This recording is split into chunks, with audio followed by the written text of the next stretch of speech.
तो क्या हाल है आपके, और एसवीपी इंस्टीट्यूट में आपका स्वागत है। और मोस्ट अवेटेड थर्ड राउंड का जो सीट मैट्रिक्स है वो आ गया है।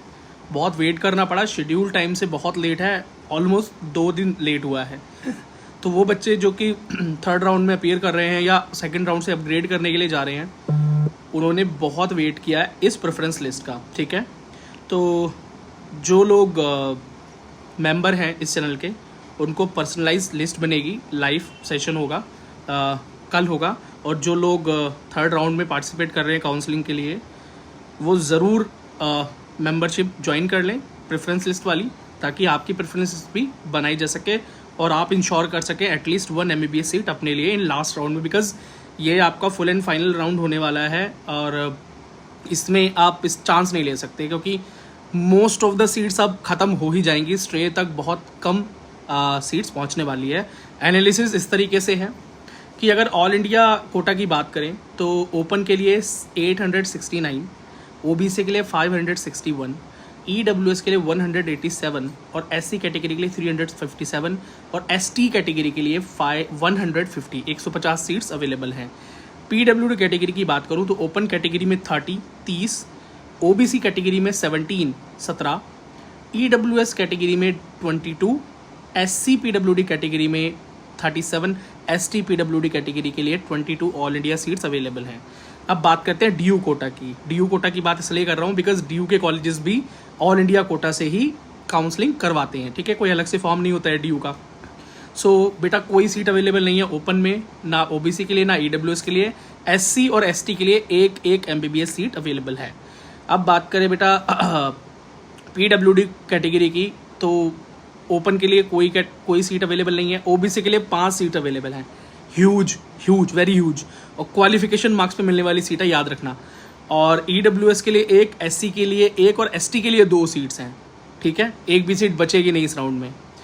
सेंट्रल यूनिवर्सिटी कोटा, मतलब बात करें एम्स की, BHU की, तो सेंट्रल यूनिवर्सिटीज़ जो हैं वहाँ ओबीसी की 22 हैं, ओपन सीट 43 जनरल की, ईडब्ल्यूएस 7 सीटें हैं, एससी के लिए 15 और एसटी के लिए 5 सीट्स हैं।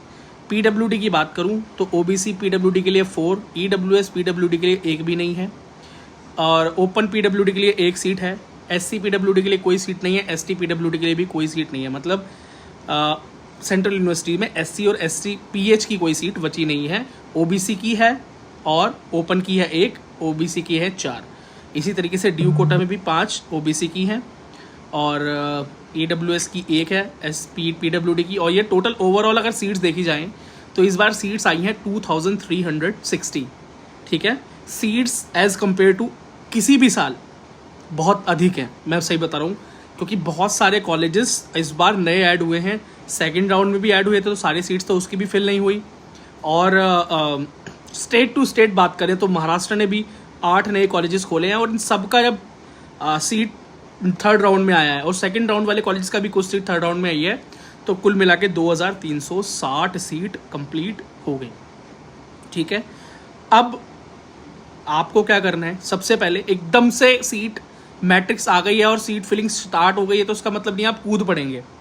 ठीक है ना, लिस्ट बनाते हुए बहुत ध्यान रखना है। देखो, वो बच्चे जो अपग्रेड के लिए जा रहे हैं उनके पास तो एक इंश्योर्ड कॉलेज है, मतलब एक कॉलेज उनको ऑलरेडी अलॉटेड है, तो उनको इतनी टेंशन लेने की ज़रूरत नहीं है। ठीक है, लेकिन वो बच्चे जो अपग्रेड के लिए नहीं जा रहे, वो बच्चे हैं जिन्हें ना तो फर्स्ट राउंड में कॉलेज मिला ना सेकंड राउंड में।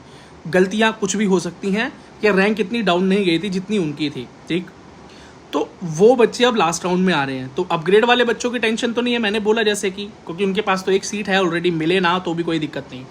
दिक्कत है उनके लिए जिन्हें अभी तक कॉलेज नहीं मिला, जिनकी रैंक जो है आसपास है उस रैंक के जहाँ पर कॉलेज मिल सकता है। ठीक है, तो रैंक का और मार्क्स का analysis state by state all India का हम करते हैं यहाँ पे लाइव आकर। ठीक है, तो अगर पहली बार चैनल पे आए हो तो सब्सक्राइब कर लो ताकि लाइव सेशन का लिंक आपको मिल सके। और लास्ट राउंड होने की वजह से, खैर लास्ट राउंड मैं इसको इसलिए बोल रहा हूँ क्योंकि मोस्टली सीट अब भरने वाली हैं। स्ट्रे राउंड के लिए बहुत ही कम सीट्स जाएंगी, तो वो तो एक लक फैक्टर वाली बात हो गई, सिर्फ और सिर्फ लक फैक्टर वाली बात। इंश्योर करनी है आपको एक MBBS सीट इस ही राउंड में, तो या तो आप काउंसलिंग सपोर्ट लो कहीं से, ठीक है, या कोई एक्सपीरियंस्ड बंदा हो जो तुम्हें इस बारे में गाइडेंस दे सके।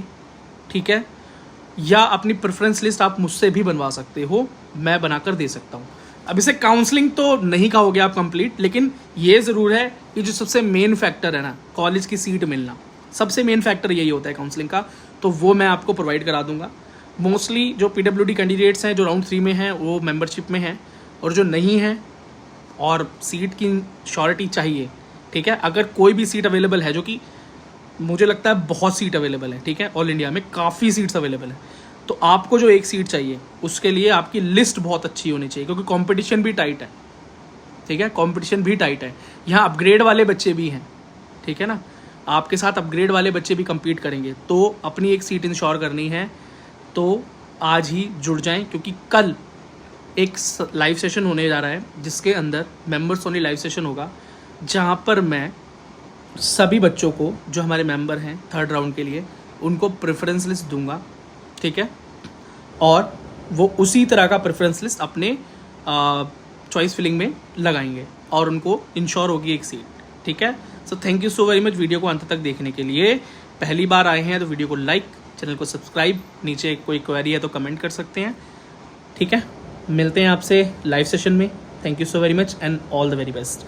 और आप चाहें तो मुझे ऑन इंस्टाग्राम फॉलो कर सकते हैं, या SVP इंस्टीट्यूट को भी आप सोशल नेटवर्क्स पे जैसे टेलीग्राम पर, इंस्टाग्राम पर, व्हाट्सएप पर फॉलो कर सकते हैं, क्योंकि वहाँ पर भी डिस्कशंस एंड इंपॉर्टेंट चीज़ें आती जाती रहती हैं। उनके लिंक आपको इस वीडियो के डिस्क्रिप्शन में मिल जाएंगे। Thank you.